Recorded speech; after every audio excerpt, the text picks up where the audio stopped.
Here. Yeah. Thank you, Corey. First order of business, and we moved the guest speaker up. It's guest speaker Wade Trim, presentation on the lift station. Damien, can you say your last name for us, please? Again, I'm sorry. My name is Damien Curry. The last name is Curry, C-U-R-R-Y. Okay. All right. Damien, I guess I'd like to start out the conversation, and this is going to be our first part of our meeting.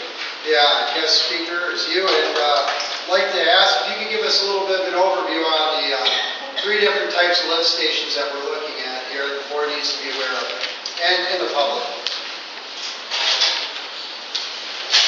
What was that last part? And the public. The public. So we have the board and the public to make sure that we're all okay. Yeah. That's us. Okay, gotcha. So, do you have the April 21st letter that we wrote? Because I'll probably refer to this as attachments. Yep. Okay. Yeah, so basically, any of these options will accommodate what you'd like to have handled here. So, we've done all of these stations before in the past, and it comes down to just a preference of the municipality. And it's usually based on the operators and what is nearby. For example, some communities would like to have something similar to their neighbors so that they can share equipment, share pumps if there's an emergency, or impellers. It just adds reliability if the communities are similar. So the first one is a suction lift pump station. These are slightly more, 10 to 15% more expensive on the front end.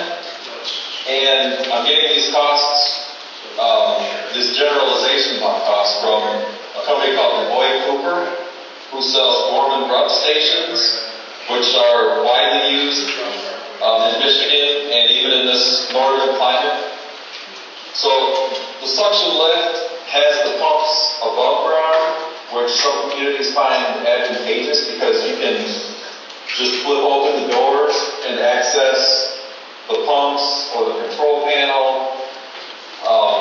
It sucks the liquid from the bottom up into the pump, and then it pumps it out.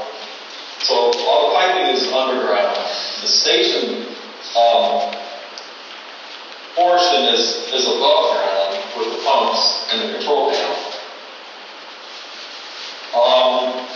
Talking to Cooper, the pump station supplier, they're saying that the life cycle cost is cheaper for a suction lift station. We've done about, I would say over the last 10 stations that we've done, 2 have been this style. And that's just because, like I was saying, there was a preference for the other 8s to be submersibles, because they wanted to use what was either there before the project came through, or it's similar to what other pump stations are. So those other 8 I'm referring to would be the submersible pump station, not the one with the above ground valve package, the one with the below ground valve package is what's typically specified. So looking through the attachments, attachment B is the suction lift that we just talked about. The sketch you can see, control panel is in the cabinet. I believe there's also a photo. Yes. Attachment E towards the end of this document has a photo of the enclosure with the pumps inside and the control panel, and it kind of shows you the swing doors. The top swings up, and then the lower swings to the side. So that's kind of the concept of what suction lift. The second one I was talking about is the submersible pump station. Attachment D shows the below ground valve chamber. Sorry for jumping around so much. But I'm just going to run through this real quick and then can answer any questions. But yeah, attachment D has the submersible pumps. The control panel is still above ground, but the liquid flows into this wet well chamber, and then it's pumped directly to the valve chamber. And the valve chamber contains the discharge check valve and the plug valve, and those are needed so that you can isolate one pump or the other one, take it totally offline so you can fix it and let the other station handle the pumping for the station. All of these stations have two, so all of these stations have redundancy. They all alternate based on the cycle. So the first cycle will be pump 1, second cycle will be pump 2. They just alternate and take turns, so they wear out evenly, and one doesn't take more of a burden of the load than the other. So back to this submersible with the below ground valve chamber. There's less above ground showing, which can be attractive for some locations. So as you can see, the pump is at the bottom of the wet well. So it's usually submerged. There's usually about 2 foot of water at the bottom at the low level. The high water, it might be 7 foot of water. So the pump will pump it from 7 foot down to 2 foot, so roughly 5 foot of pumping volume. And the pump sits on rails, and there's a chain on it. So you can pull the pump up with the chain, and it'll slide along 2 guide rails to pull it out. And then you can work on it, and then when you put it back in, same thing, use the chain, and then once it reaches the bottom, it has this base elbow and discharge flange assembly. So it self-connects to that. It kind of latches on. It's kind of at an angle, and then the pump's being held by the chain, and then once you get to the bottom, there's no tension on the chain, and the pump will sit flat and create a seal at the bottom with the discharge flange. So, it's cooled by the water, because it's surrounded by water all the time. And you pretty much, people who, you can drop these in and then just kind of forget about them. You shouldn't forget about them. You should pull them and maintain them, but you don't have the ability to get into it, once a month, or, as easily as you do with a suction lift station like the first one. As you can see, the first one, the suction lift, with those doors right there, you can access the pumps and the motors. And they are separate, but the motor is separate from the pump. And it's got belts and shifts, which is like a pulley on a snowblower or something. So the motor spins the belts and shifts, and then that in turn turns the pump impeller. And there's tolerances that can be checked, with this suction lift from above ground. With the submersible, you wouldn't need to check it as often, or you can still pull it and check tolerances and things, but it's meant to just kind of be there more long term, I would say. And then the third type is very similar to the submersible, the first submersible, except the valve package is above ground. And we did one for Big Rapids Township, next to the airport, if you wanted to see it, what it looks like. But there's also a photo at the last attachment, just shows the package that would be sitting on top of the wet well. And I'm speaking about attachment F and YSO above ground valve package. So that would sit on top of the wet well, and so you can access the valves without getting below grade. You can still access the wet well through that package. You can see there's a silver plate on top, the swing open. But other than that, it's very similar to the submersible with below grade valves. Does have more above ground showing.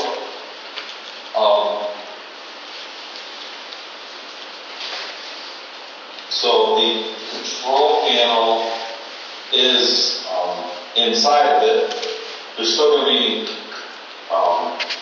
be the electric meter and disconnect is going to be outside for all three of these options. You're going to have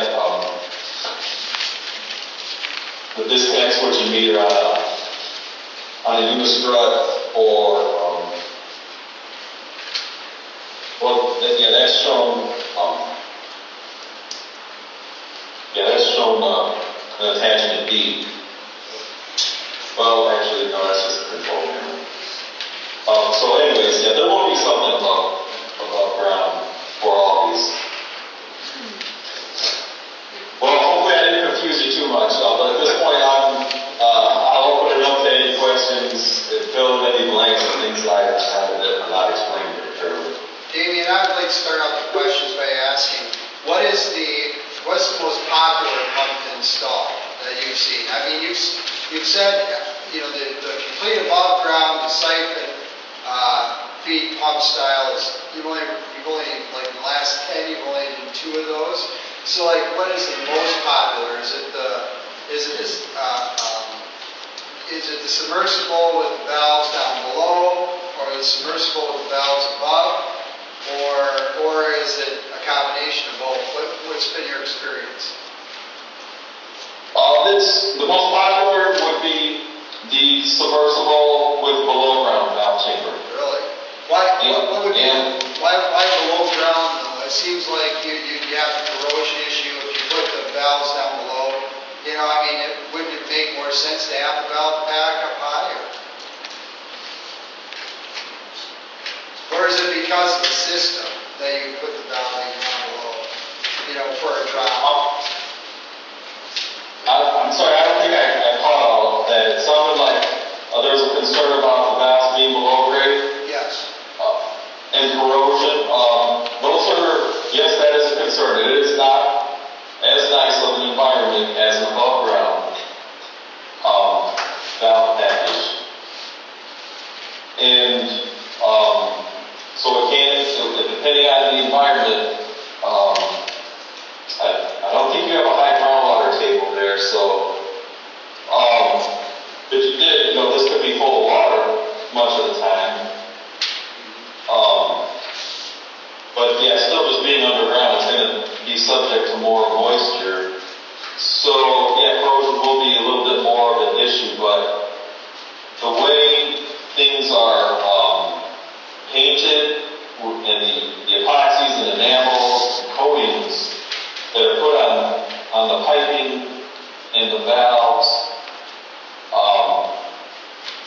while it's an issue, the coatings protect the items quite well. They're still going to need maintenance, like just to check and see if something has been sprayed, the paint got scraped off of. They make the paint will come with a kit to sand it down and cover up that metal again. But there is some definitely susceptible to more corrosion than above.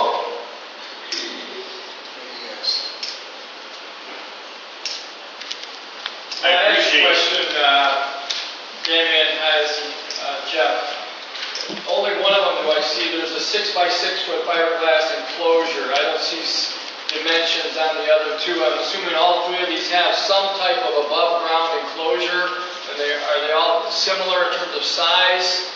Or, one of the pictures I'm looking at below diagram C and D shows looks like it's quite a bit bigger than a 6x6. You know, Only, it sounded like you were asking if, about the above ground enclosure for all the stations.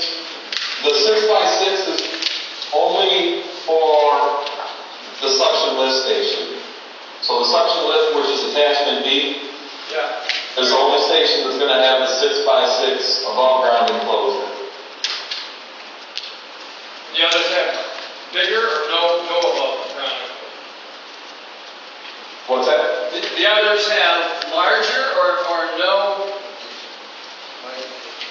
Good. They have larger above ground or no above ground enclosures, the other two systems. The attachment C has a smaller above ground enclosure.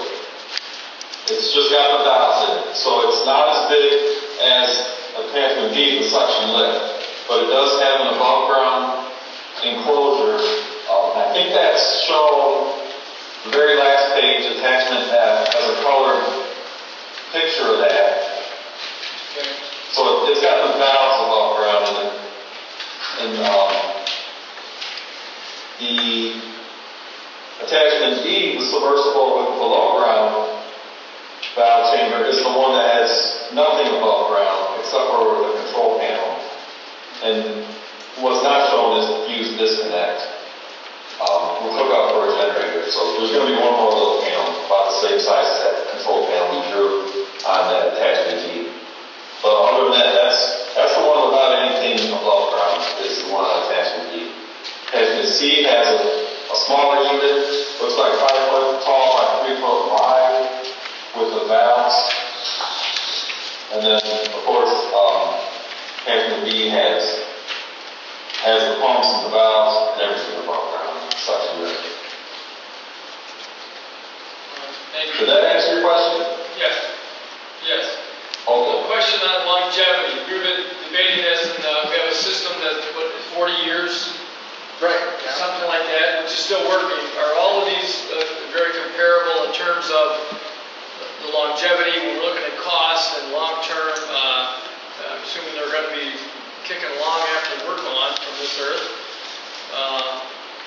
You know, is there similarity in terms of So longevity. of each Yeah. system? Yeah, so they're all gonna last a really long time. The one you have now is a submersible. No, you got it. You got a wet well, dry well situation.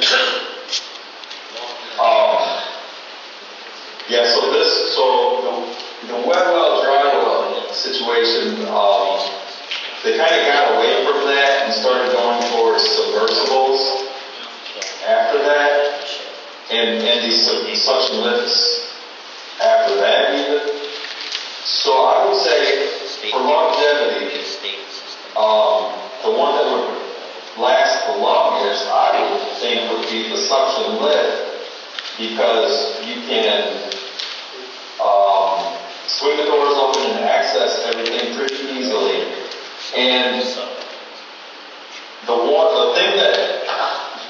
these all have an impeller. So the impeller is what spins, similar to a boat propeller, but not that shape. But it spins in the water and it shoots the water out the side. So with the suction lift, it's got a rotating assembly that has the impeller. So say there's a catastrophic failure with the pump, all you need to replace is that rotating assembly, which is about, they said like $4,500, and then that pump is essentially like brand new again. So for that reason, I would think it would last longer, because you can upkeep the paint on the pumps above ground, and access everything, and then check the tolerances easy. And then as time goes on, and I am aware of one that we put in 2012, and they haven't replaced the rotating assembly yet. And so that's 13 years later. So Damien, again, I stopped there. One of our previous conversations that we had, I believe that we were talking about, longevity. You said, I don't know if it was you or Brian, that said that it was like 30 to 35 years for full system life. And then there was, if we went with a submersible pump, then we would have to have like $15,000 on hand for the replacement of a pump. But then, like you just said, on the suction pump, it's $4,500. You can get right in there and replace that section if it needs to be repaired. Is that still pretty accurate from your recollection on that? Yes. Yeah, that explains the concept. I would consider like the submersible pumps more get rid of, like when it fails, just get rid of it and get a brand new one. Instead of like the suction lift where you can keep most of it and just replace the part that wore out more easily. As far as the lifespan, 20 to 30 years, that's tough to predict on either of them, but we can say that when they are maintained and the tolerances are checked, they're all going to last a long time. What causes premature failure is when they just kind of get forgotten about, which is easy to do because it's all underground, and you don't see the pumping rate slow down over time unless you stay up with it and keep track with the records. So a lot of it's going to depend on the maintenance. But both of them are ready to accept maintenance. It's just a matter of how you want to do that. With the submersible, you wouldn't need a truck to pull that pump up because when by a truck, I mean a truck with a hoist on the back. Because they could weigh 400 pounds, 500 pounds. You could also get a hoist mounted to the top of the station to do that for you. You don't see that typically, but if you don't have a hoist, that's another option. And then once that 400, 500 pound pump is up above ground, then you need another guy probably two guys total, to maneuver that into a truck or take it wherever you need to. Whereas the suction lift would be one person can operate and maintain most of it. They probably wouldn't replace the rotating assembly by themselves. Damien, I appreciate the presentation and the written form that you gave us, and I particularly like the spreadsheet with the pros, cons, and characteristics. Having been in building maintenance, a couple of things I'm concerned about. First of all, you say that the suction lift pump is 10 to 15% more expensive, but there's the cost of installing and then there's the cost of maintaining. And it sounds like from what you said that over the life of the station, the suction lift pump, even though it's more at the beginning, will probably end up costing less over the life of the system. Did I understand that correctly? Yes, you did. And that's a good point that you mentioned about construction. There's a little difference there because the suction lift has less in the wet well. As you can see, it's just the pipes going down, which makes that portion easier to construct and maintain for that matter. Submersible does have more underground. It's got the rails going to the bottom. Everything's made out of stainless though, but so there's just another little difference. It's probably very slight in construction costs. Okay. One of the cons was the depth of the wet well. You've seen our system, so you're very comfortable with the depth that we're trying to do. Yes. The suction lift is limited to based on the elevation of the site, it has to do with atmospheric pressure. But you are still within range of being able to use a suction lift station. Okay. For anybody who's had a well, one of the huge differences between an above ground pump and a submersible pump was the prime, and you mentioned that one of the characteristics is that reprime is needed. The suction pump does fail or loses its suction. How often does that happen, and what's involved in getting it back? Okay, good question. So it holds its prime in normal circumstances, so it doesn't need to reprime at every pump cycle. It'll only need to be primed during startup and if there's a leak.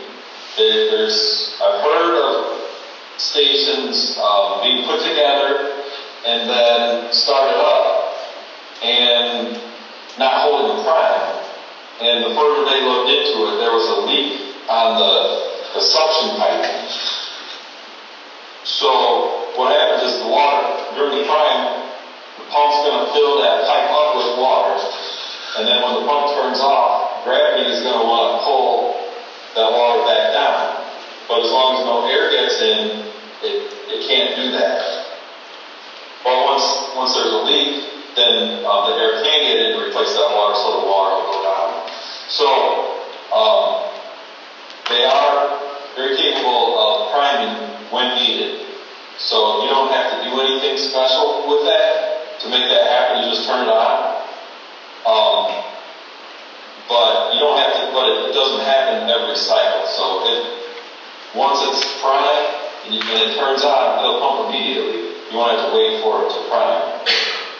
So it'll just be during startup, and if something goes wrong, or if you're doing maintenance and for some reason you need to lose prime, they're capable of repriming pretty easily. It does take I'm not exactly sure. I want to say like 15 to 30 seconds to reprime. So not too bad. All right. One of the other cons was the noise. Where we are putting it is a residential neighborhood. The lot directly across the street right now is empty, but there are houses across the road to the east, and then there's a house in the next one down. How much is noise a concern? Is it going to bother those people? Right. No. I asked the supplier about that, and so there's a couple of considerations. First of all, the above ground suction lift pump station is going to be louder from the pumps because they are above ground. But this enclosure, you can order it with a soundproofing package, which we recommend for that reason. And but still, it's going to be a little louder than a submersible station because those pumps are totally underground and muffled by being so deep. But the other consideration I wanted to mention that the supplier told me is the sound coming from the controls, specifically the VFD, which is a variable frequency drive. And so that's a electrical component that starts and stops the pumps, and it can vary the speed that it starts and stops them. It can also vary the speed that they run at. But he was saying the whine from the VFD would be louder than the pumps. So they're all going to need VFDs above ground. So that would be the sound that they would hear, as opposed to the sound from the pumps. I hope that makes sense, but I was basically just trying to say the VFDs are going to be the main contributor of noise, but you're going to have that in either situation. Okay. Does the current pump have a VFD? I don't think so. I would doubt it being so old. VFDs really haven't become popular. I mean, during the last 10 years, they've really gotten popular because the cost for the electronics and controls has come down so much. When they first came out, say in like early 2000s, it seems they were so expensive because it was kind of new technology to be able to control the hertz. That's what it's doing, is it's controlling the hertz. It's a 60 hertz cycle. So 60 hertz would be full bore, wide open. Half would be 30 hertz, of course.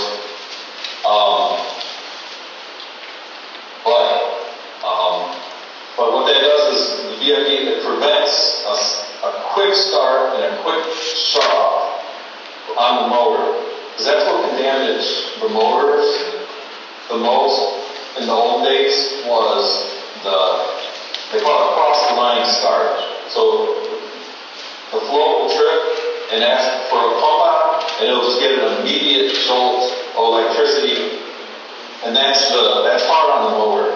So after thousands and thousands of cycles, they noticed that's what was wearing out quickest. So then they came up with a soft start.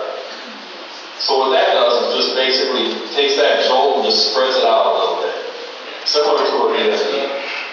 But a VFD not only alleviates that initial start, that's really what we need the VFD for, is that initial start.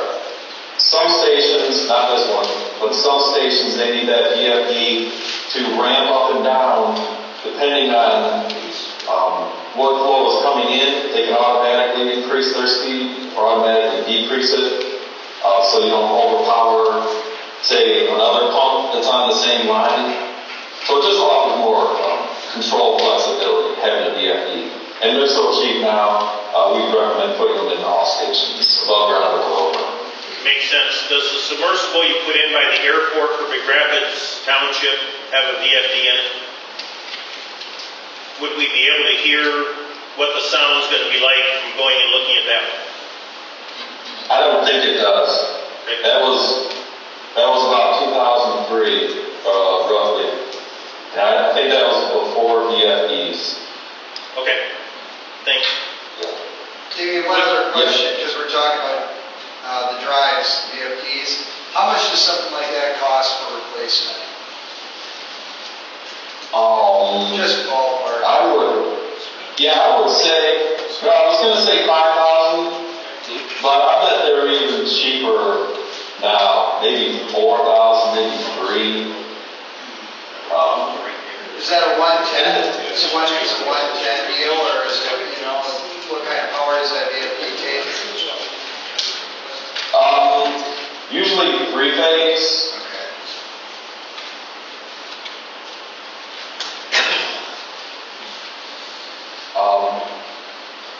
Yeah, I usually don't hear 110. I'm usually hearing 220 or 480. Okay. Would the sound that the current motors make be comparable to the suction lift motors above ground? I don't think so, because the current motors are down in a dry pit. No, but if you were down in the dry pit and you heard the motors run, would you hear that same amount of noise if the motors were above ground?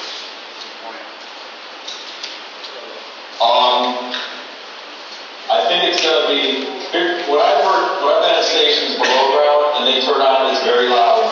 And I think it's because they're in a contained metal, you're in a contained metal can, there's a lot of echoing, making it even worse. But plus, it's older technology where that wasn't as much of a concern, where nowadays tolerances are getting closer and more stress has been on sound. They can only get rid of so much, so that's why they have the soundproof enclosure. So if I was to guess, I would say the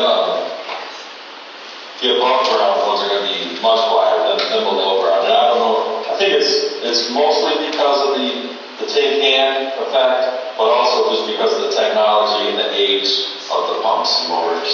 Damien, is that above ground pump, is that a worm gear pump or is that just a impeller pump? I'm sorry, is that a what? Is that above ground pump, is that going to be a worm drive pump, or is it going to be an impeller pump? So is it going to have this impeller in there, or is it going to be a worm drive? Oh, worm. Okay. Impeller. It's got an impeller. It does? Okay. Yeah. Okay, now you said the suction lift, that's driven with belts and pulleys and sheaves, is that correct? Yes. Yes, it's got a motor, but the motor's not directly connected to the pump. If you look at attachment B, on the left side, you can see the motor sits up off the ground on like a table, and then that spins a shiv, which is in a cover, that has a belt on it, and that belt runs down to the pump. You can see the pump is sitting on the floor, and it's got a shiv on the left side. So that's what the pulley transfers power from. Okay, and are those sheaves variable or are they fixed? You can get different size sheaves, different diameters to change the flow characteristics, but once this is designed and sent out, you won't need to do that. But there is tolerances that will need to be maintained as metal pieces rub up against metal pieces wear out.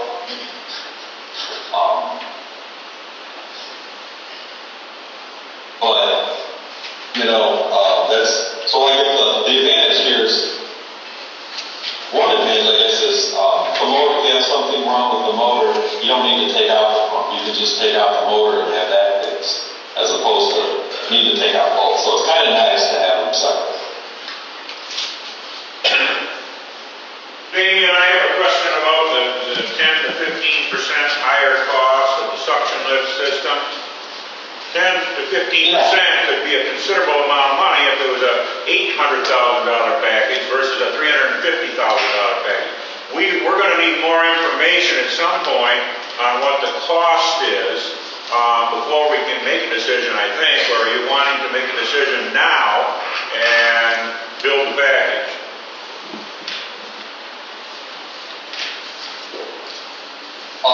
So to get a cost,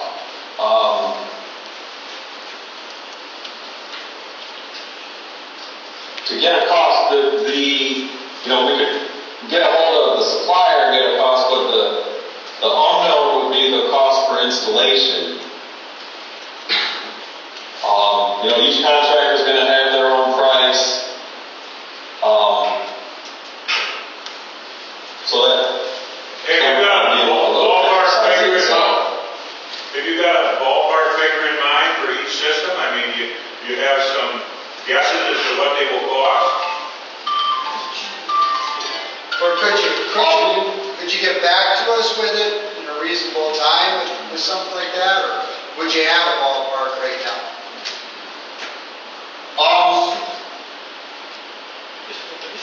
Let's see. I guess we were thinking somewhere around like 500,000, but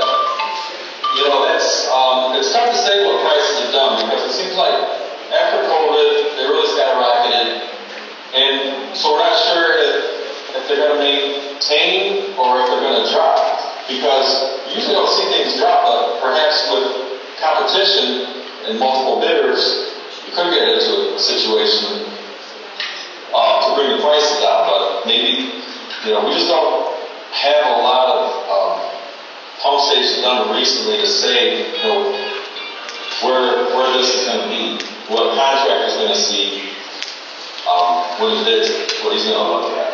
But we could get a cost just for the package and then apply some rough numbers that seem to make sense to us to get us kind of close, but it wouldn't be, guaranteed that this is that we're seeing how the contractors are going to see it. It'd be nice to get 5 bids on every project, but sometimes we get 1 or 2, and it's really tough to predict. Why the other guy didn't bid it, and sometimes it's due to just workload. They may prefer to take a road job instead of a dirty wastewater pump station. So you just can't tell. We can come up with a cost estimate if that's what you're looking for both situations. That would be helpful as far as I'm concerned. Myself, I'm favoring the submersible system. You drop that pump down and you forget about it until it gets you trouble, unless you want to maintain it on a regular basis. If it's, 15% cheaper, that might be the way to go. But on the other hand, the suction lift is a whole lot easier to repair down the line. Cheaper cost. Are those, Right. Damien, are we going to have to replace our holding tank one way or the other? Is it going to have a whole new holding tank? Or could we repurpose the holding tank we have already? Holding tank. Yeah. Wet well. Yeah, the wet well. Oh. Okay, so we're planning on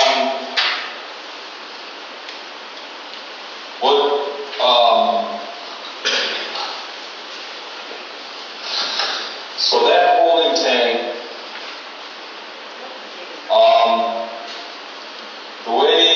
the way we've seen projects go smoother, based on the age of that tank, it would be the easiest thing to do is to build the new station right next to this station and have the new station have its own wet well holding tank, so that you don't have to temporarily deal with these flows that are currently going to this wet well while you're trying to upgrade it. You see what I mean? That makes sense, yeah. Yeah. You spend more dollars in bypass pumping, trying to deal with the flows while you're trying to work on it, than you would if you just build a brand new one next to it and let the other one do what it's doing and kind of take out a lot of the stress and a lot of the hurry, you gotta go, because you've got time, because you're not at the brink of overflowing or anything.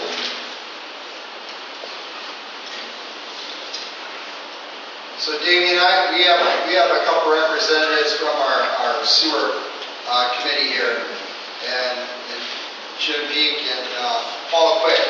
And I don't know if you guys have any questions for Wade for Damien that you can think of, or is there somebody out that may be having a burning question out in the audience? Yeah. Is there any significant difference in capacity between the pumps? Say, for example, we were going to build an industrial plant, and the runoff from the sewage from the industrial plant was going to significantly increase the amount of fluid the system has to handle. Would there be a preference between these three under those conditions? The way it usually works is we pick to size the pump station. Oh boy, of course. Okay. I'm sorry, did I do that? Should have plugged it in here. I didn't bring that out. Sorry about that.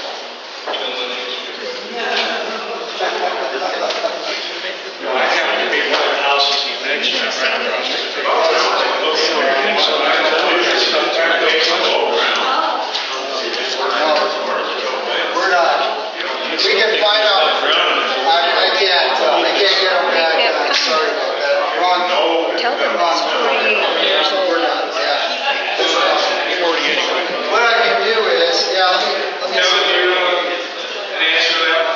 What's that? Do you have an answer to that one? Come again? Is there a significant difference in capacity Yeah, so, between the three types of pumps? no, you know, and he was probably gonna get to this, but we asked, we worked with, we had Wade Trim contact Ocean's engineers or mechanical and work with them. And get speculative flow readings for the plants to go through. And then we anticipated a 20-year build out. And so in about 2020 or 2002, I believe the pumps were upgraded once already, and the flow was increased. I think it was from 5,000 gallons a minute to 7,000 gallons per minute. Yeah, don't quote me on that, but I'm just grabbing numbers there. It's close, something like that. And so we found out that actually the pump station with that 7,000 gallon flow per minute would actually handle, the build up. But they increased it just a little bit, and so each one of those pumps are designed to handle those flow readings for the next 20-year build out. So it wouldn't matter one way or the other. It's just a matter of choosing the system and deciding what we want to do as far as, what system we want. Well, thank you, because every time I go down my basement, I worry. Oh, yeah. I would trust him. We're not in Ross Park, right? I'm still looking at it. I'm so sorry. Yeah, he's off, so sorry about that. So, well, I guess that's one way to keep them.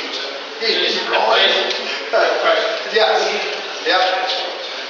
Oh, Paul. Yeah. Do you want to go to the podium or just stand up? You can just stand up if you want, whatever you feel comfortable. Just a couple of comments. Yeah. Do they do the bidding and find the contractors and get everybody together to do the job? Yep. Okay. I was wondering about the submersible where they hoist it up and they put it back down. If there's any problem with the self-relocking, what happens if it's cockeyed or not quite right? Do they have to jockey it around to get it to go back and get seated back in? I asked the guys that are doing the maintenance, operational services, and about that, because I thought, boy, that's kind of crazy. We were over by the lift station I was at, I asked them about it, and they said no, they never had a problem where they had to rock it back and forth. It's, if it does give it a little bit of an issue, like just the way you want to make sure, they lift it up, they set it back down, and it normally seals, which I think is amazing because you never know what's down there in order to make the seal. Yeah. It doesn't, so. Oh, okay. I would be worried about pump corrosion if the pumps are sitting in the sewage all the time. So I'm assuming they're a really good sealed system, but if it's sitting in sewer all the time, I would think that it would wear it out a little bit faster. Not in my lifetime, but maybe in the next, like you said, the next.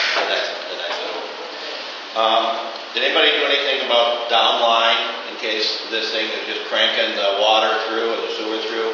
Is the downline good enough to hold this pressure coming through to the city? Yeah, there's an 8-inch head on that thing, so it's good to handle the extra flow. You can handle a lot. I think, for example, I asked the city, is what you guys use for head main? And they said, well, it's 8-inch. And so if you look at it that way, you have the main coming down from like Menards and Lowe's, not Lowe's. Yeah, Menards, Lowe's, and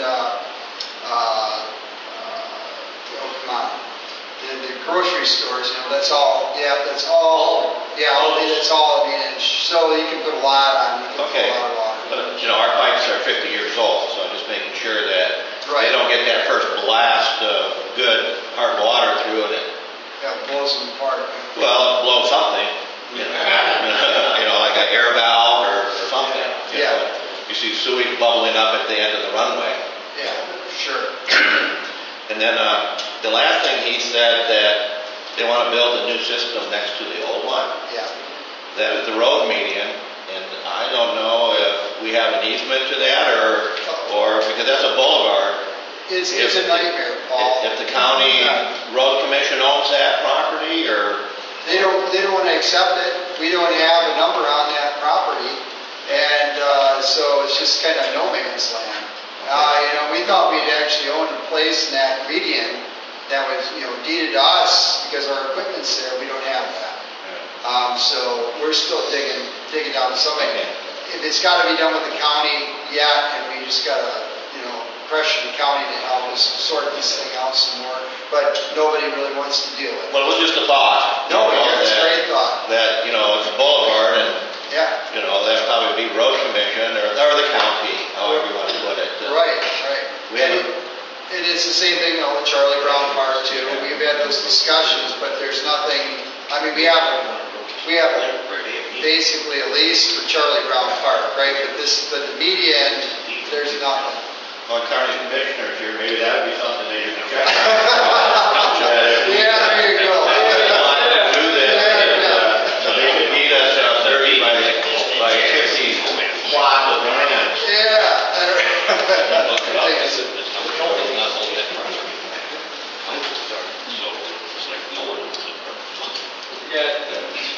Oh yeah, Mr. Festman. Hello. I have experience installing lift stations for over 20 years. We installed them at most of the state parks, all over Michigan, many municipality lift stations. The systems that I'm most familiar with are the submersible. They work really good. I've installed some systems in the 90s, and they're operating fine today. One local system was in Baldwin and Weber Township. We installed from the prison. There's issues about plugging up systems. Lift stations that are below the water table submersibles, the stuff floats on the top. The submersibles don't pick up the floating stuff. You can skim it out of there. That's part of the maintenance. If you have the suction system, those systems do plug. You can sometimes they suck up and plug up, and they're a little bit more maintenance. You should talk to somebody that operates one of those and get the skinny on how they operate. They're pushing them now because there are a lot less parts. They're making those old systems. I replaced systems at the state parks that were installed in the 40s and 50s, the Gordon Rupp's pumps, submersibles, and we replaced them with the same type of system. And you'll see the majority of all municipalities that I'm familiar with, and I haven't installed the system in probably over 10 years, but those systems are very dependable and they last a long time. They're a good investment in my opinion. Thanks. And plugging it up, you should ask them that question.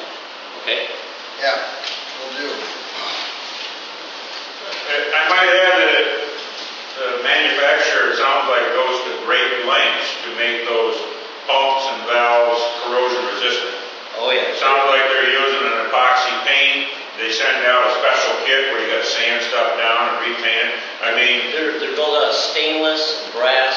There's not pump failure on those things. Those systems have been running for 50 years plus. You're talking submerged, right? Submersible pumps, yes.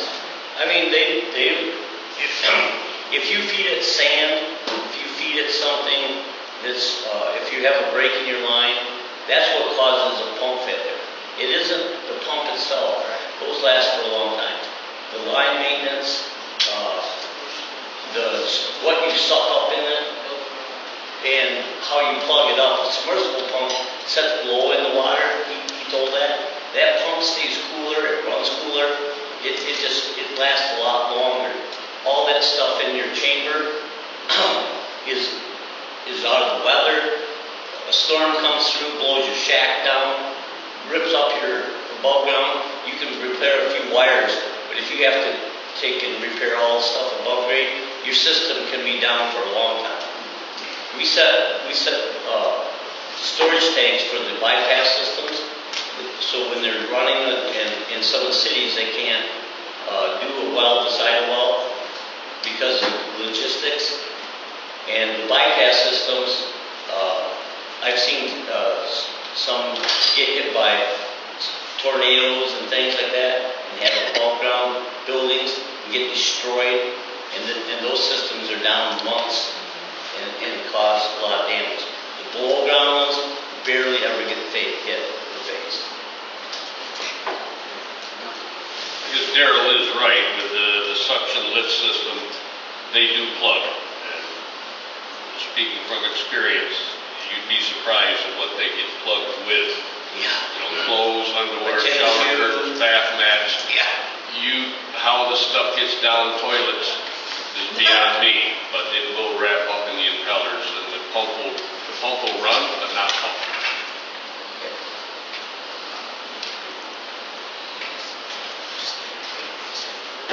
Well, I mean, what they're asking from us is for a system, you know, so they can start putting it out for bid, get us a hard number.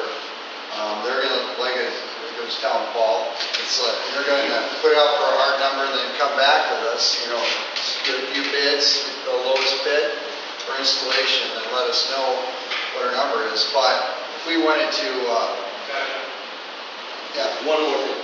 When you ask for a bid, you can ask your contractors to bid A or B in an option. That's a common way to bid, and you can get the price difference in your bid. I just have them write it up either or. Yeah. Solves your problem, then you can pick. What's the board needing to at this point with the system? Myself, I would not be worried about the submersible system.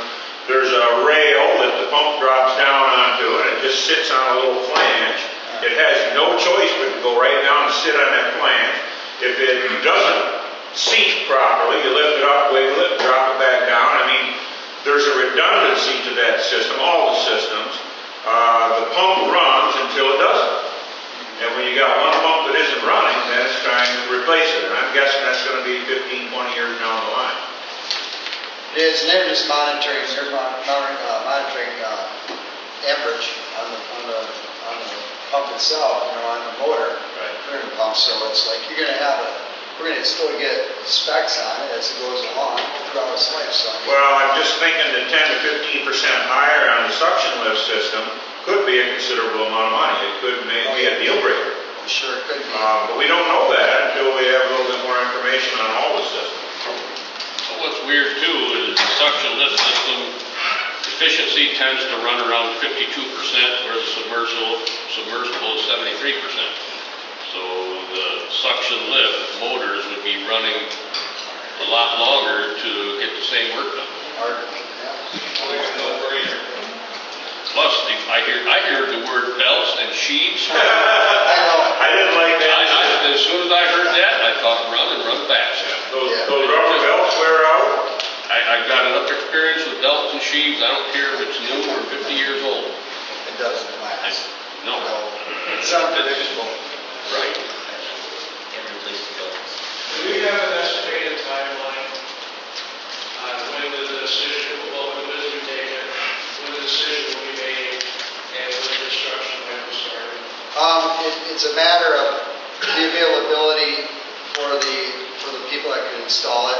Once that all goes out, comes back, you know, on the bidding, who wins the bid, when they could get on it to install it. The build up, these are built to order. So I wanted, Not this summer? you know, they could, from what Brian, not Damien, but Brian was talking to me about, there's a couple engineers on the project. He said they'd like to still do it this summer, but you know, it's hard to say. It depends on the manufacturer. You know, we're up against a lot of factors right now. We would have been doing it this spring, but we had to wait for. I was adamant about making sure that we communicated with the Goshen's guys, and it just kind of tied us up. So it's, but yeah, that's where we're at. But we're being proactive. There's not a deadline, and it's not like it's going to imminently fail. Well, like I said earlier, it's like those pumps were upgraded in 2002. we just got done rewiring the floats. Transducer in the bottom of the tank. That thing's picking up just fine, you know. So there's no danger there. The only thing is that some of the electronics that are down in the hole have been there for 40-some years, and they're showing their age. You know, I mean, it's It's a machine. It It's can a break at machine. any time. yeah. You So know. the thing that I would hate to have happen, the only thing really that is concerning me, especially being down there and looking it over, is the board. You know, if the board starts to go bad, then we're into a nightmare. We're into a mess. You know, and so it's not going to die anytime soon by any means. It's not going to stop working. But if we start to get into that stuff a couple of years down the road, we're just going to have a mess. So. My guess is that it's going to be very difficult to get a contractor that has a reputation that's worth a hoot this time of the year. They're all busy with the summer, right into the fall. My personal thought is that we're probably going to be bidding this in the fall, give people a chance to look at it over the winter, and maybe get some competition next spring. But if it can happen quicker than that, you know, that's just good. But realistically, I don't think, to answer your question, we're going to have anything installed by August or September. I just don't feel that's... That's what I'm saying. Yeah, I mean, that's realistic. Yep. So they said that they built one on the north end of Big Rapids by the airport, a similar one? Yeah, I mean, if you wanted to take a look at what a siphon looks like, or not siphon, but a submerged pump, go right, there's one over by Napa. You can take a look at that. It's just a green little housing. If you are over by, what's the mattress place over by Comfort Center? Yeah, Comfort Center. There's one over there. That's submersible also. They're all submersible around in this area anyway. So, One down at Menards. Yep, one down by One at the fairground. Yeah. Is there any way to find out what that costed them? I mean, I don't know if it's a similar size, but... Good point. They've all been in place for 15 years or more. So I don't think there's any comparable. Everything's going up. Good question, thanks. Jim? What is the funding available to get started? Well, we got to get our prices together first. We do have funds in the account. We're looking at different funding options, you know, to put the whole package together so we can fund the whole thing. But we should be able to do most of it in-house. What we don't want to do is we want to be very, very cautious on not to, and what I mean in-house with the account that we have right now.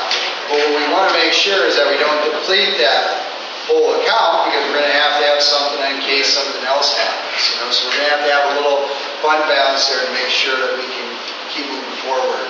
So until we have a full number, we know what we're shooting for. It's kind of hard to hit the target and decide on what we're going to do for funding. Yeah. Tom? How do you dig a hole for a new level? That's the problem. That's what I've been definitely digging down on that. No pun intended. But yeah, I mean, it blows my mind. We have a very expensive, very crucial piece of equipment. We don't have the property. Yeah. But then again, I have that in several areas. So. Mr. Pete, do you remember anything about the property where the lift station is located? You've been there a long, long time. You've been active on the board. I have been there a long time, but I don't ever recall any conflict about where it was going. Okay. It was just decided it was going to go there. That was a reasonable place. Yeah. And I don't remember anything about the road commission or the subdivision. Was the township involved right from the get-go? It wasn't the subdivision itself that got things started? No, it was the township. Okay, all right. That's okay. Maybe back then it was just a verbal and a handshake, and okay, you need it, we'll provide it. I think that's the way it started. Okay, well, that's the way it may still be. So we could have more problems than we realize, you know, because... Paul? On the financing piece. Yeah. At one time,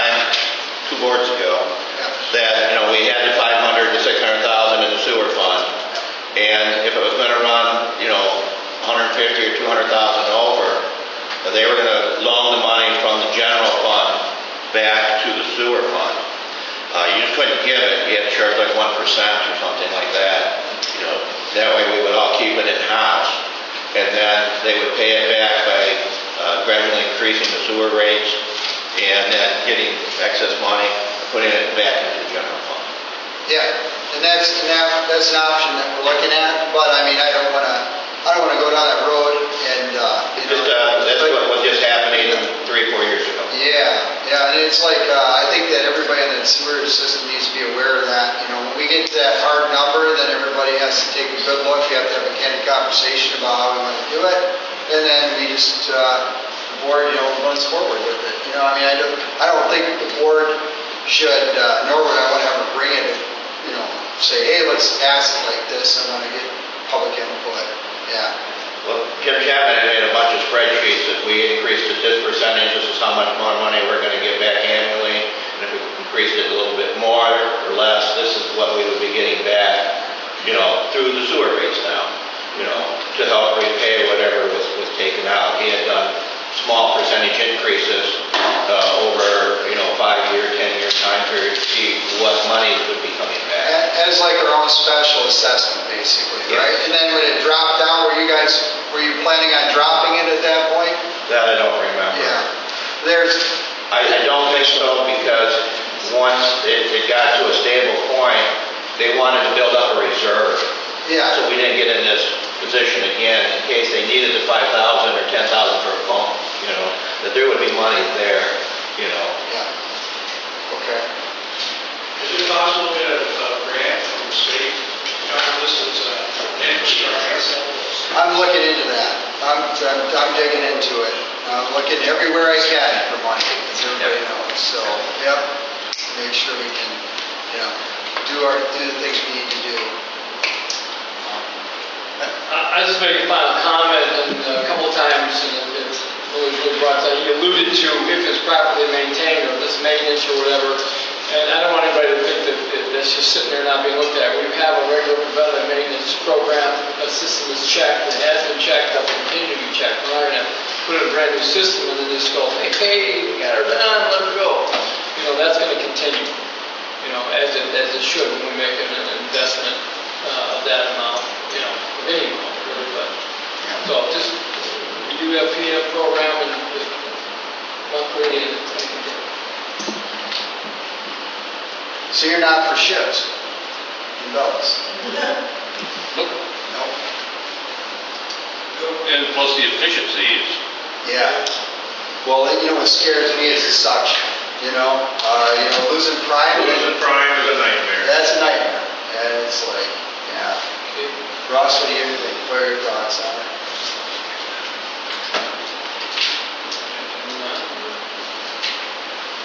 I guess I'd like to talk to the people that have been operating our maintenance force and get their opinion of which one they'd rather maintain.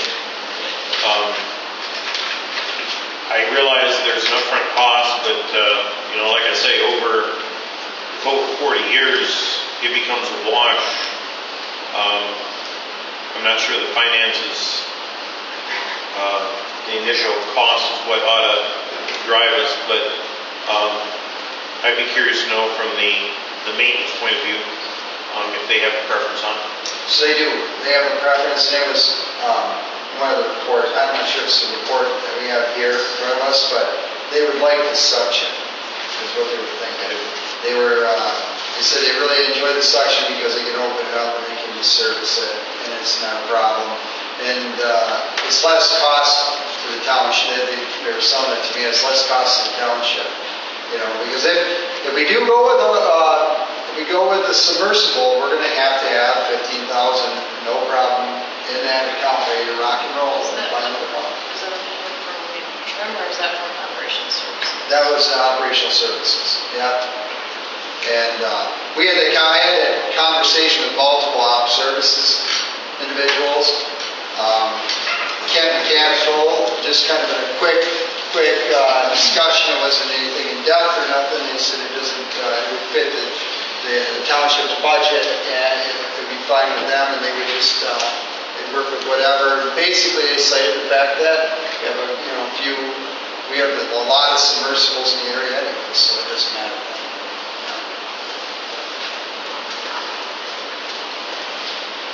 But he kind of said they would be willing to, and Kelly alluded to it too. And Mr. Bensmark talked about it too. Get us a price on both. Yep, okay. Yeah, you keep hearing, this is cheaper, well, I think the question to interpretation, which I don't like. Yeah. The question, do we want to decide on a submersible, whether we want the valves above ground or below ground? Yeah. Or do we actually ask for 3 different bids? Or do we ask for 2? I'm really surprised that he said that he wanted the majority of the municipalities are buying it or installing it with the valves below ground. I wasn't expecting that. I think he wanted everything above ground. I don't know. So I guess the board definitely wants a price on the suction, right? Just get it for comparable at least, right? But then just, and then we would have to decide on a second price for a submersible, whether we want the valves above ground or below ground, correct? What do you think, Scott? You're thinking I just rather... I don't see why we can't have prices on all 3 options. Do we have to get to the penny? No. Okay. But we need to say, hey, this one is 400,000 and this one's 900,000. Now we have something to work with. Ballpark. We don't need anything definite, but we need something that a little more in line to get our thought processes right here. Fair enough. I agree with that. Well, we're all educated now, as far as that goes, so we just need a price. I'll contact Wade and then tomorrow, and then tell me one place, and then I'll ballpark it. And then do you want it back at next meeting, or possibly, or do you want to? How you guys want to do that? I can put the numbers to you as quickly as I get them. That way you guys have them. Discuss again, put it on old business on next meeting. All right, conversion. You hate to drag it out. Yeah, no special meeting. It's not that important, so yeah. We want to move. Okay. All right, I'll do that then, board. Okay. Fair enough. Anybody else have any other questions out there? There's questions. Okay, well, that ends the guest speaker and discussion on the pump and the lift station. It opens up the first public comment. Does anybody have public comment? Yeah. The first round? Okay, no public comment. Did you? Oh, yeah, why don't we get you right away? Hi, Jeff. Thanks for coming. Not a whole lot, I missed the last meeting and commission meeting, so, not a whole lot going on, but I figured I'd show up here tonight because I was interested in the drain thing. Township drain project has taken up a lot of our time in our meetings. Turn that speaker on. The Token drain project in Big Rapids Township area has been taking up a lot of our time. Our last session was 5 hours, which usually is an hour and a half. Met funds meeting, we've had 2 of them. That is the marijuana money given back to the state versus the grant. We've had 2 meetings on that. Each meeting of those were 5 hours apiece. Next meeting for that will be on June 25th or 26th. It's not set yet. We did in the midst of all this, we're supporting the bill for Matthew Weber. So he'll always be remembered in this area, which his family was kind of close to us because he grew up just down the road from where I grew up. So we wanted to make sure we support that bill. Other than that, I got down a note for you. Ross Parkway median, what was it? I'll bring that to the county. Oh, See thanks. if they can get some answers. So, all right. Any questions for me? So I recall last year, that money was like 880,000 for the city of Big Rapids, with an additional 880-some thousand dispersed with the other 15 townships. I've yet to hear a number of this time around from the state or... The number this I year know, is I apologize. I missed meetings, you know? The number this year has went down about $300,000, so we're at 697 to disperse, and we had 2.3 million in applicants. So I'll let you know where we stand on that.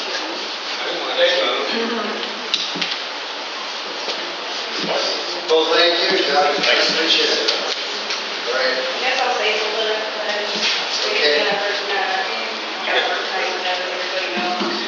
I'll save the best for last. But since you brought up the MET funds and things, I think it's kind of, can you hear me? Sorry. No, I think it's kind of no. selfish of this board. Is it on? Green. I think it's kind of selfish of this board to try to go and seek funding from that when it's supposed to go towards, nonprofits, infrastructure for our town that's lacking, other important things that the township kind of made the decision, yes, Goshen made the decision to, but your guys' first board meeting, without ever doing what Big Rapids Township did and issuing questions first, your very first meeting, you went back big and bad and tough and rescinded any support without lining up that Goshen has not and still is not ready to even step forward. So in a way, you guys have put yourselves here in this position. And I don't think it's appropriate to go and try and take funding from that, especially our township doesn't even support marijuana, and we voted against it, and then you're trying to seek funding for it. It doesn't make sense. Also, the show in Lansing, that in April, I looked at you guys and told you that you're being ran by the far-right Republicans, and you're not listening to your constituents, and you're acting just like Jim Chapman. And you're trying to be only buddy-buddy with a select few, your select few that you brought to Lansing with you, and made a mockery of our town again. I mean, you brought people with you that simply said they didn't even know what SOAR was. Why were they there? Have they not been paying attention? No, they have not. Nobody has. Nobody is holding the MEDC accountable. You guys want to keep talking about the CCP and people that you can't touch and you can't do anything to, which, yes, it is a concern. It is. But there's all kinds of people fighting that. Not one of these supposedly hard advocates from the MISA organization, Lori Brock, Norman Hook, your buddies, that you refuse to listen to information from other residents because people are on the outs with them and don't really like them and they don't like other people. So you ignore real life information that can be helpful.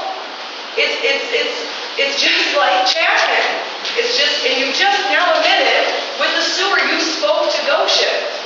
Where's our community update on that? You've been having backdoor dealing communications with Goshen just like Chapman? Because we ain't got no update on you talking to Goshen. They've been supposedly silent for months with no absolute update. But you just said you had information to do with the lift station. So, I guess I'll save the rest for last. And also, you're running our township into the fucking ground, and it's a disgrace. We have no parks board anymore. It's diminished. We have no nothing. You guys are sitting here seeking money from Mecosta County when you can't even handle this little tiny bit that we have because you're too worried about suit and tie and lawyers. And while I have time, or I guess I can save it for the next, I think it's funny that as soon as we, Deidre, send something and issue a demand letter to the MEDC, we're not asking for recognition. We're not asking, we don't care who did it or what.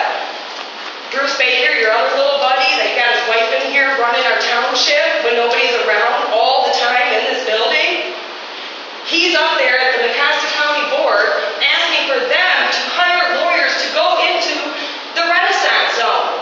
It's a mockery. How many lawyers do you have? Now they want to put Mecosta County in the hole, too?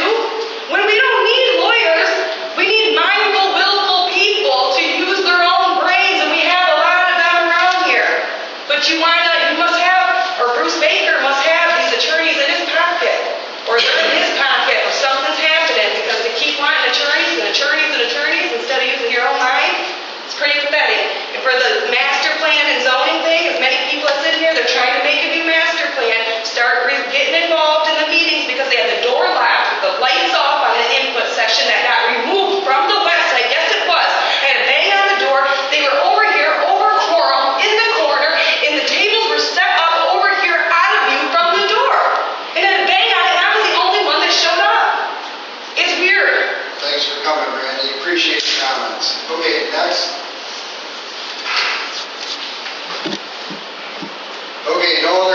correspondence?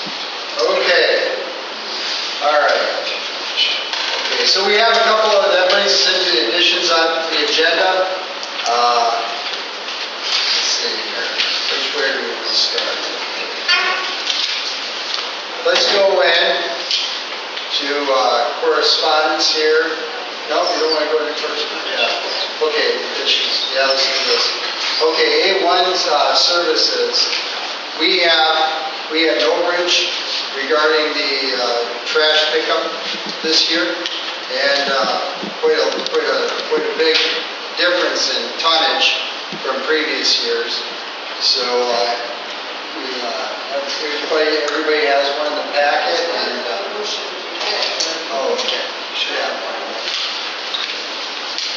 Let's see it. Yep, for cleanup day. I'm gonna pass that one. I think I got one. I gave one over to you.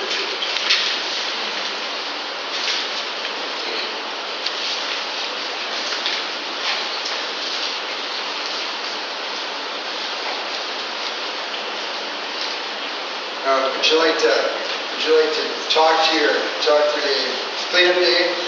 Yeah. Yeah. Hello. We provided the cleanup services for the township, and on our estimate, we've estimated 2 packers and a couple roll-offs and some box trucks. This year, we've provided labor, personnel to operate the trucks, to help unload the vehicles, and I believe that's a little different than your past cleanup efforts. I think after this year, if in the future I could give you a few clues to make it a little bit more efficient, we'd probably set it up on the left and the right hand side and have people pull through and unload 2 vehicles at a time instead of have them in a line. And is there any questions from the board about what we did at the cleanup? I'm wondering about the box trucks. Who discussed that and why were they necessary? We take mattresses and box springs and up-use them. We take them and reuse them. So we take them out of the trash. If you put a box spring or a mattress into a packer truck, it's like a big spring. You don't get compaction. So we take them out of your trash that we're compacting. And the box trucks were on the estimate as a item to use, and they were provided on our estimate. And that's why we use them. It's a real convenient way to haul them away. They're pretty bulky items. What else was going into the box trucks? Salvage, if we find any type of item that we can take and put it into salvage or repurpose it, we take them and haul them away so that they don't get smashed and crashed into the garbage trucks.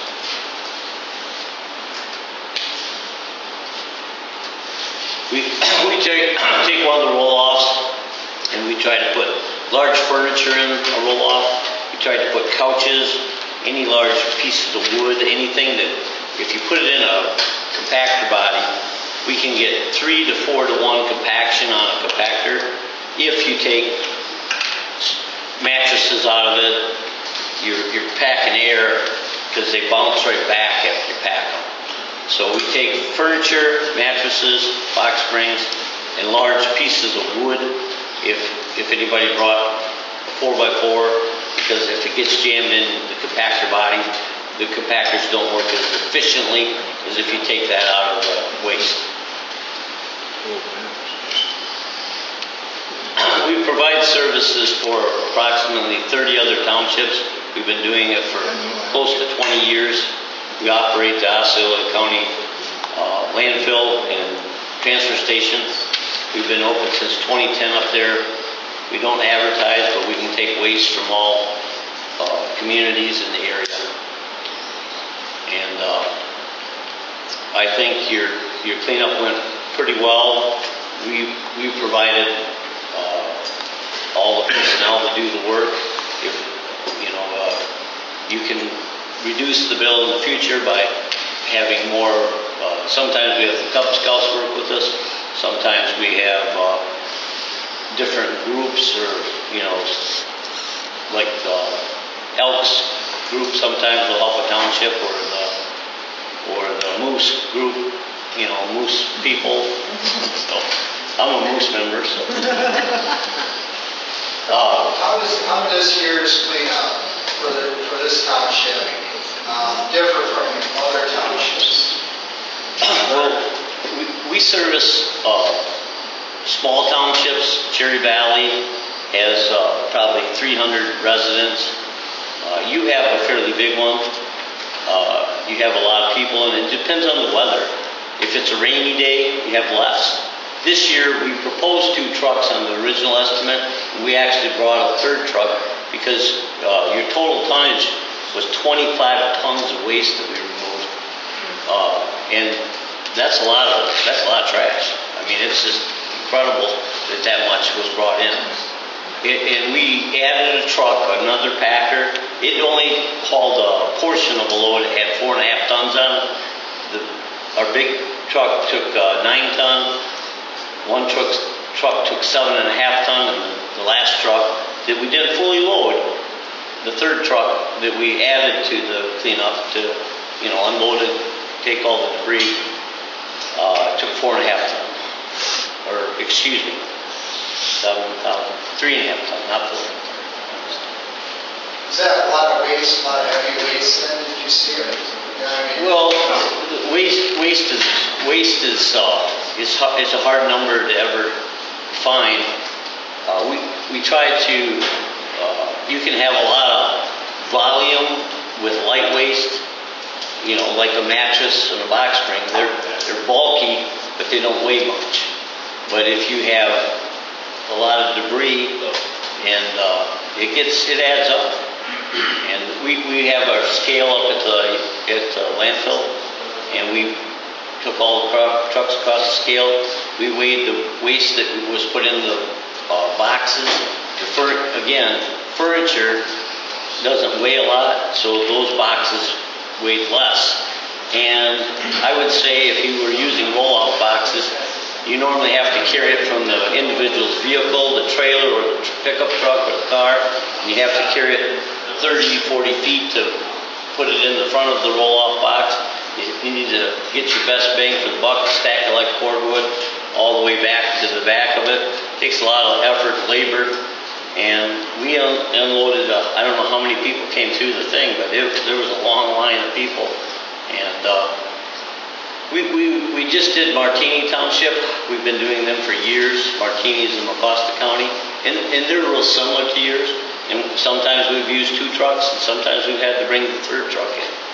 Colfax this year, when we did Colfax Township in Mecosta County, we brought 2 trucks. We didn't use the 2nd truck.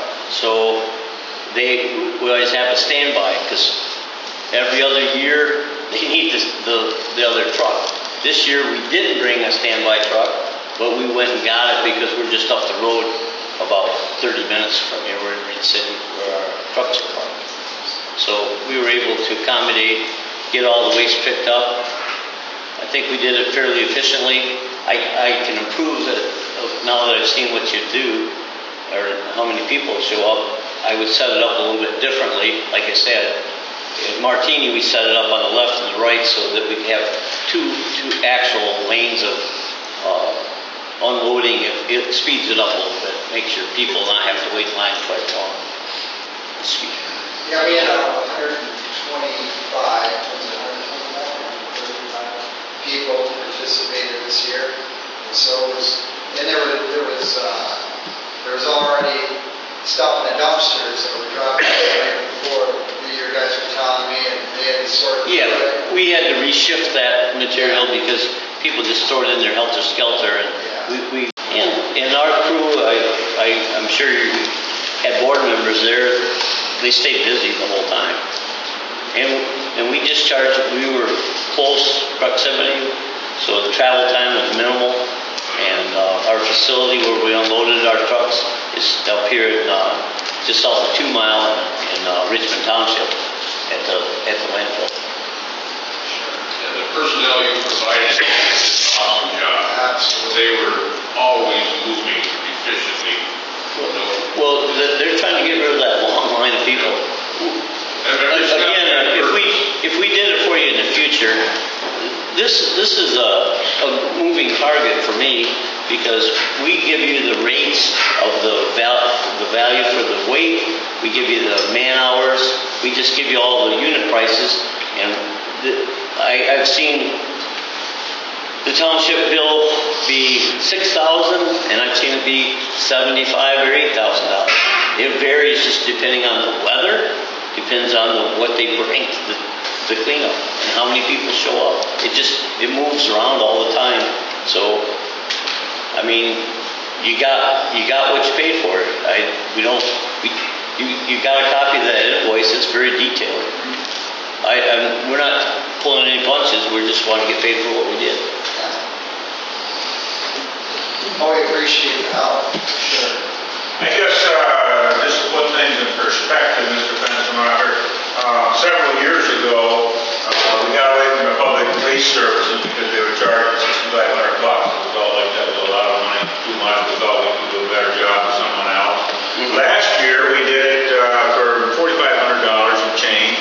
So when we got your bill this year, it kind of looked like sticker shock to some of the board members that received the bill, and that's why we're making an issue of it.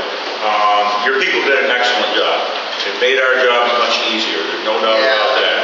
Yeah. But it just came through higher than what we were expecting, higher than what we thought.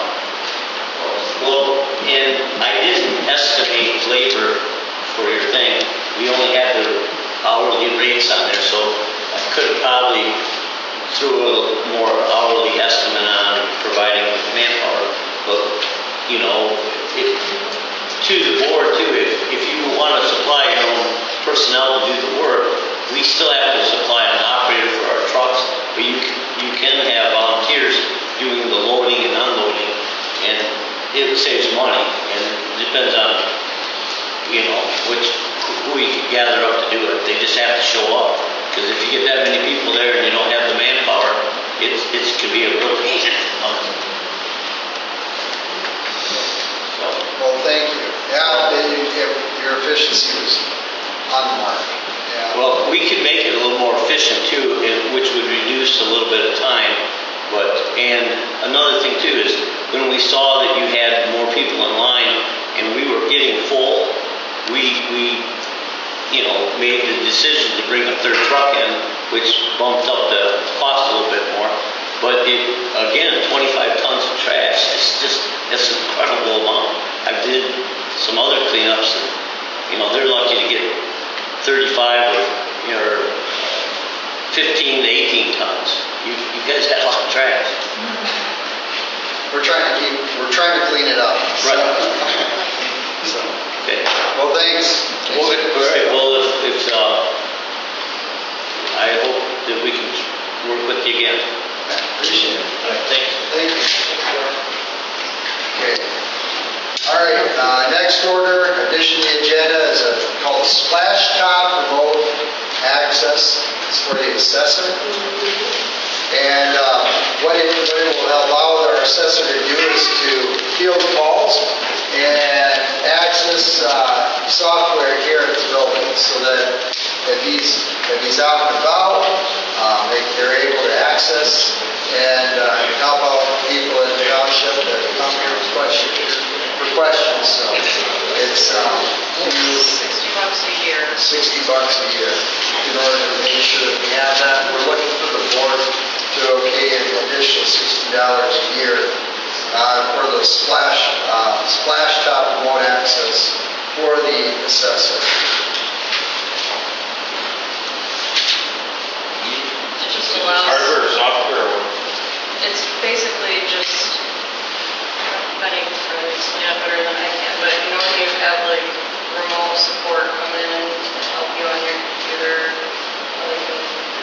you let them have access to that. So it's kind of the same thing. He'd have remote access to his own computer. So I'm not sure exactly how it works, but he could explain it better. Software, yeah.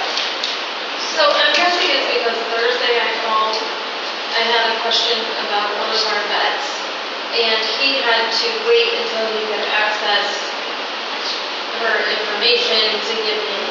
He's only here on Mondays, so this would allow him to access the database and his email from his laptop whenever. He can log in on his laptop and it gets to his computer here, so.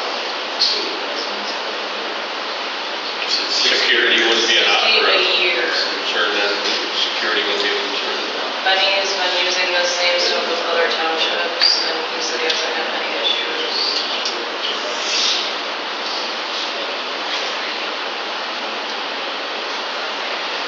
Can I get a motion to approve splash top remote access for access to the assessment? Can I get a motion for that? For $60 a month? 60 a year. Or 60 a year, I'm sorry. Sorry. I will motion to. Okay, I have one motion. Second? I support it. Okay, conversation?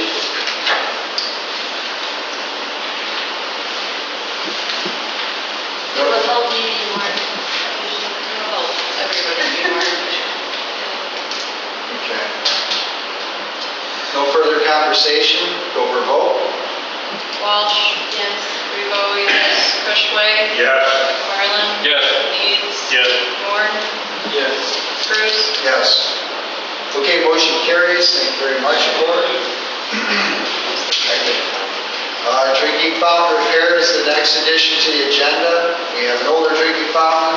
I don't know if the board would like to replace the drinking fountain or just get extra parts for the drinking fountain, keep it rolling, and just up. I have costs. So we had a plumber come and look at it. He had been looking for parts. Because it's so old, he could only find like 2 parts that could potentially work, but they may or may not. And it would be probably $550 to replace the part that's needed. That includes labor. And then to replace the drinking fountain, we're looking at probably $700 to $850. That also includes labor, parts and labor. This is something we could have just done, but we want to bring it up from the boards. Where? All the way. It's been out of order for like 2 months.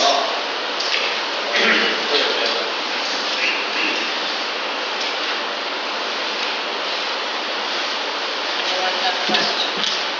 The one that we have is fresh water, it's not a refrigerated unit. I believe so.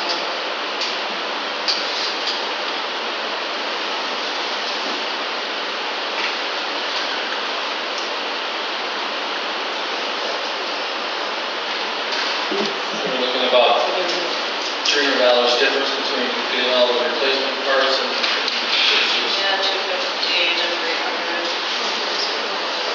and that, again, talking about looking at the age of things Right. And he said that the parts are super hard to find. He's found 2 that could potentially work, but he doesn't even know for sure if they're the right parts because it's so old. So he said he could order them and hope that they work, but they may not. Here's one for $680. And that's probably about what he's looking at, but then with labor. With labor and so on. Well, if we replace it, what does the board think? Let's give me a motion to replace it. Yeah, I can't see putting the money into something that we're having a hard time getting parts for already. So I make a motion that we upgrade the drinking fountain and replace it with a unit that cools off. Yeah. This has got a cooler in it, so I got a support. Second that. Is one that's not cooled considerably cheaper or not? Can't find one that's not cooled here. Everything says Maybe 88. it's more money, the way things are. I can't see anything that's, everything's cooler. Are we getting one with a cooler? Yeah, I'm trying to find one without it. getting find one. And, You're gonna be electrical costs go through this.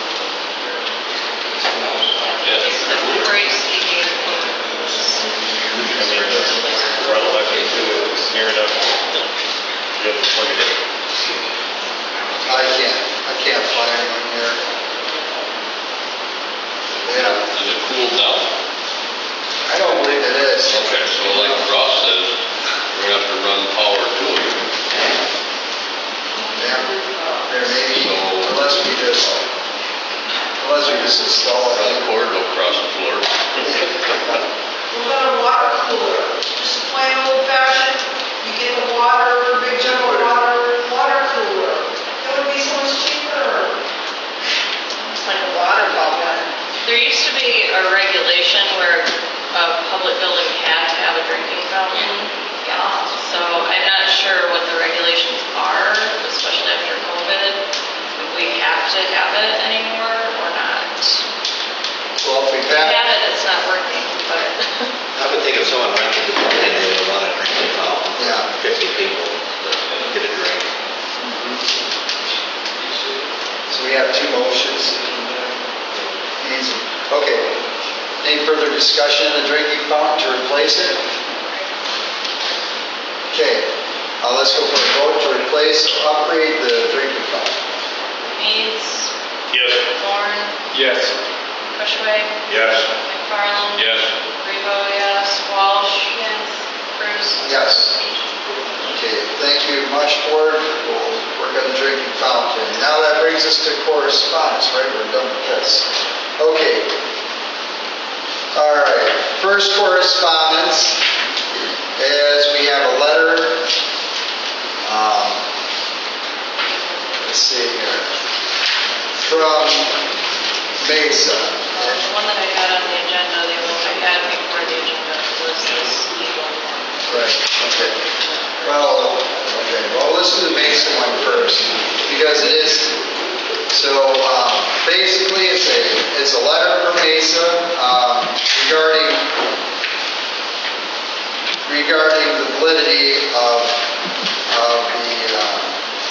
the Renaissance zone.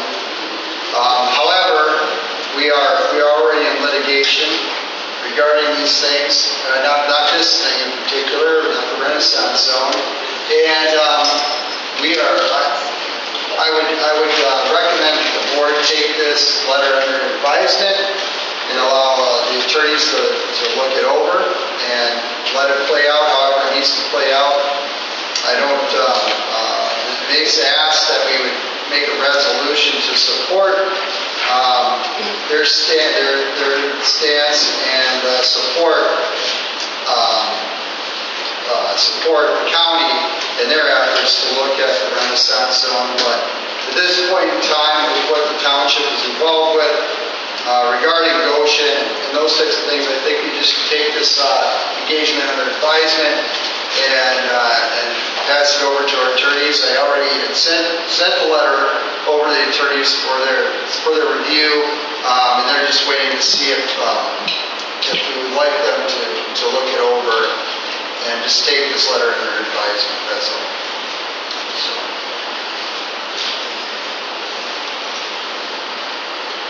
So I'm looking for a motion to take this letter.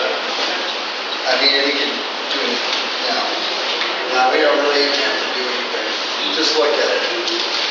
Done. Okay, good enough. Okay, next. So, We got an email last Thursday. yeah, we got it last Thursday in the email. Next one is Michigan Township Association. No, That's on the agenda, that's new business. I'd rather just do it. No, we're following the agenda. Okay. Natural flood insurance program. Eagle was inviting township board members, and I don't know if it's open to the public or not, but if anyone wants to attend, there's an RSVP by June 13th to Echo that's on the flyer. So everybody should have that.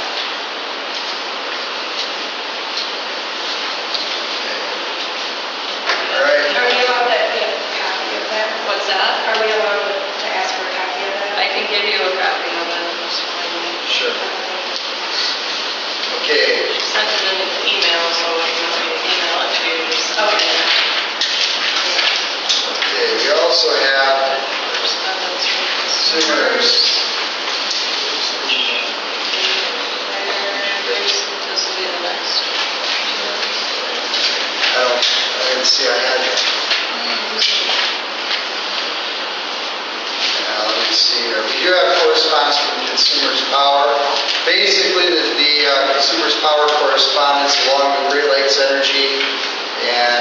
energy co-ops are out trimming trees to keep their lines free. And so that's one of the correspondence that we got from them. It was just awareness.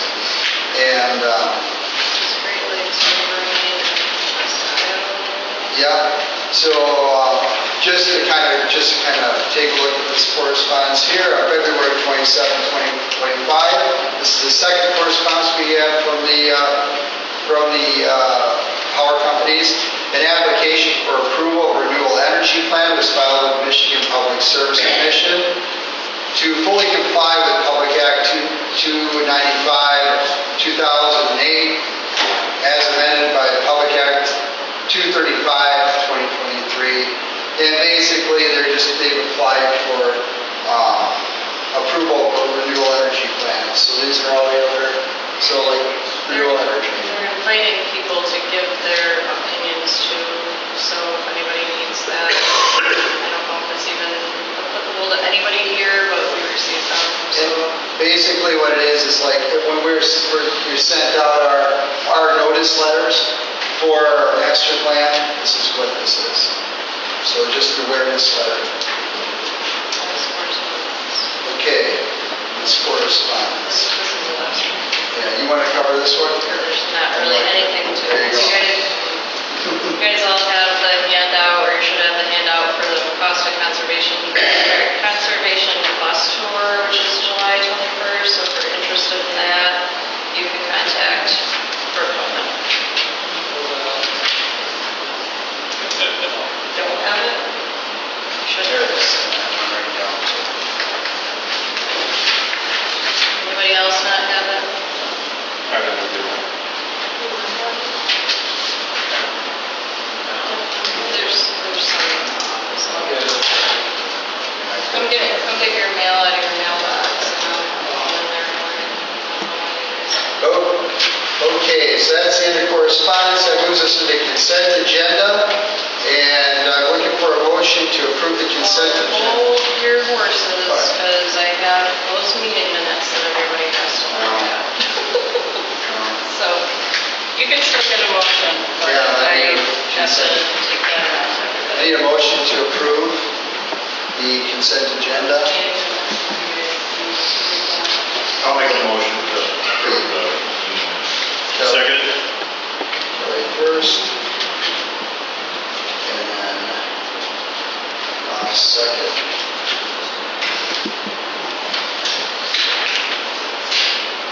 Okay, it brings us into discussion.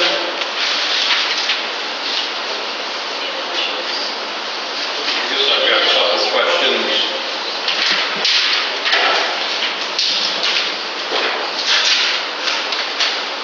All right. Questions? On the check detail, general fund, check number 16948 is listed twice for two different companies. This isn't part of the consent agenda. What, this? No, what he's asking is not part of the consent agenda. He's asking about the check list. No, right. Yeah, Scott. That's not part of the consent agenda, so we'll get there in a minute, but we gotta get through. Oh, I see. All right. I'll leave it to the end. Point out which check you're asking about. No, he was asking about. Well, 16948 is listed twice now. I'll have to look at the checks and see, because that's probably an error. And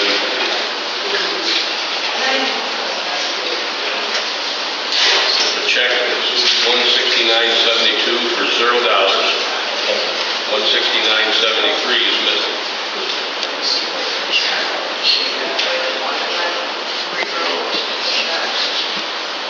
Well, if it's voided, it should say void like the other one does. And what is this now? It's a closed meeting, and that's for our closed session. Okay.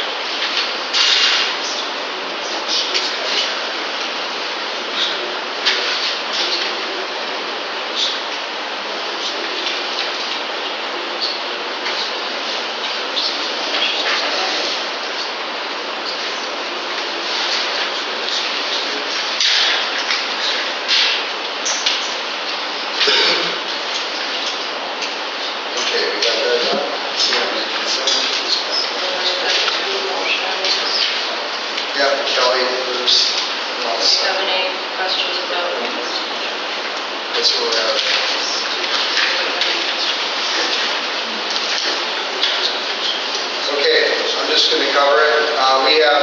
For planning and zoning, so that the public knows, we have 3 planning and zoning for the month of April. They have a request for new zoning. We have Costa County Sheriff's Office, we had traffic stops 31, traffic tickets 4, appearance tickets 2 of those, property damage crashes 12, physical arrests 1 physical arrest, animal control 2, and total complaints 34.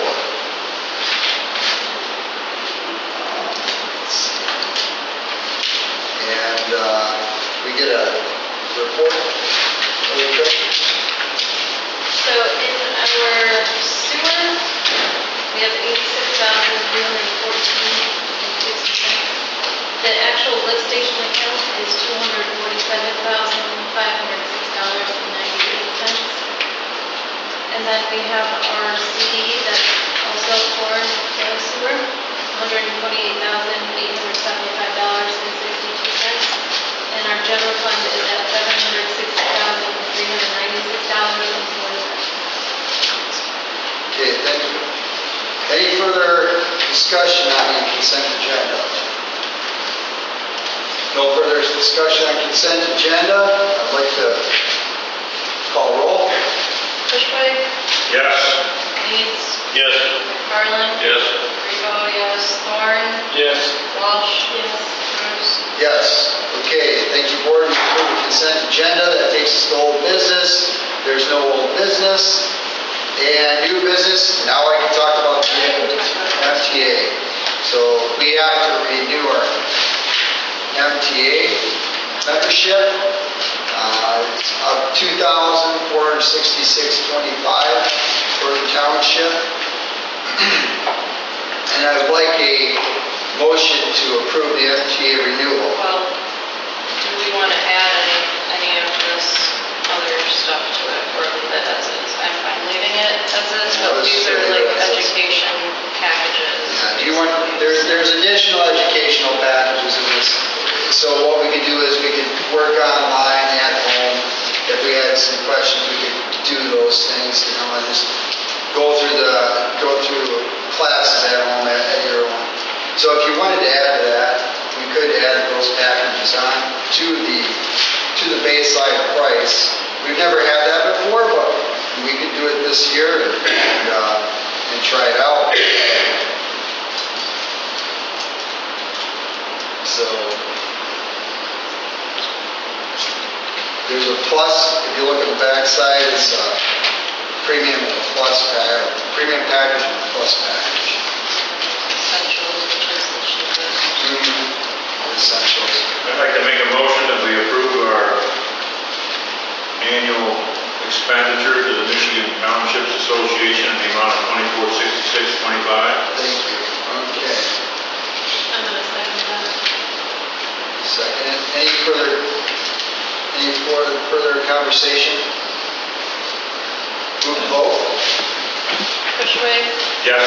Harlan. Yes. Leeds. Yes. Sorry, skipped you, Jill. Walsh. Rico, yes. Thorne. Yes. Cruz. Yes. Okay, thank you, board. MTA renewal is complete. Okay, now we are into financial approving monthly checks. So, Scott, to answer Scott's question, which one was that again, I don't have to Scott? look at check numbers that are in the, Yeah, 16948 is listed twice. Gotcha. And 16972 is for $0.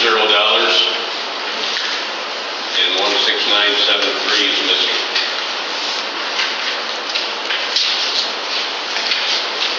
there was a spreadsheet sheet. At least on mine.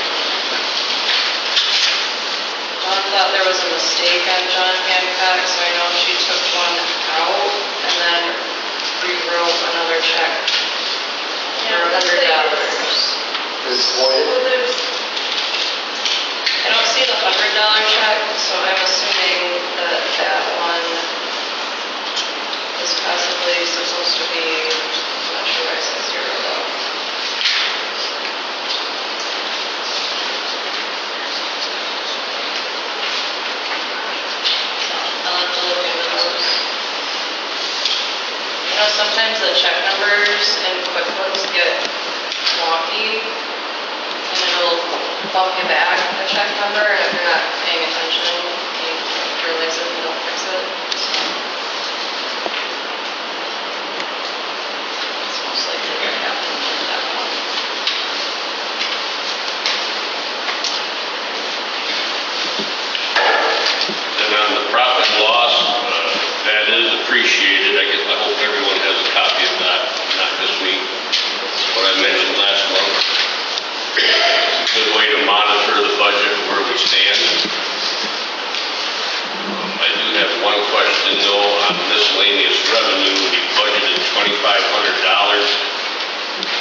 is miscellaneous revenue? It can be varied. It can be varied, and some of that is, it's where we put it, right? So if because it's the numbers that correspond. So if we took like a tax check and put it in miscellaneous instead of tax, so we'll have to look at that next week. Right, because we only budgeted 2,500. Right, because we do get miscellaneous revenue, but, yeah, so we will look at that. And it was miscellaneous revenue is how big again? So that's, About 58,000, That was, just for 3 months. that's our state share revenue check. Right. That sounds like a state share revenue check. And maybe it was dumped in miscellaneous revenue and then it's going from there. It probably should never landed there, but, Right. but things happen. yeah. Yeah, it just sticks out like a sore thumb Absolutely. when you look at the percentage of the budget. Yeah, because it's what, is it from last month, Scott? That you're seeing? Now, this is just from April through June. Yeah, that's why, Probably the So- April check. yeah, it's the April check. Yep. So it should have been for the state share revenue. Other than that, this is appreciated. This is what we should have every month. Sounds good. All right, is there any further discussions on approving the checks? Okay, can I get a roll? We approve the checks? No, I guess I gotta get a motion. A motion. All right, Second check. okay. Thorne, Yes. Needs, Yes.